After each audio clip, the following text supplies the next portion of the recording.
Next is describing function analysis. Describing function for saturation nonlinearity.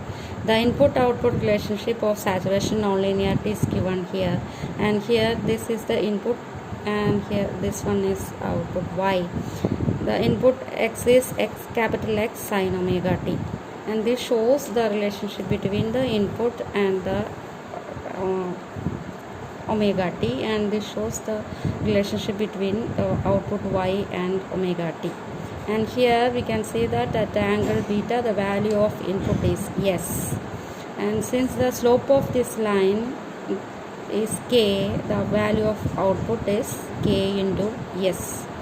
And here we can see that there is a linear relationship between the input and output, and that is given by the straight line, and after the input yes, there is a saturation comes. So between 0 and beta there is a linear relation that is shown here. Then between the angle beta and pi minus beta, the value of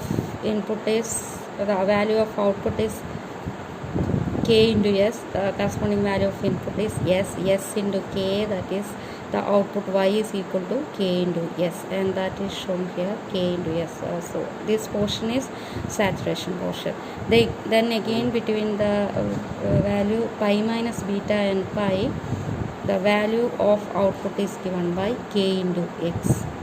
So we can write the output y is equal to k into x between the limits 0 omega t less than beta, and between pi and pi minus beta the value of the output y is equal to k into s, and between pi minus beta and pi the value of output y is given by k into x. Here k is the slope. You have to multiply the slope with the input, so you will get the output y.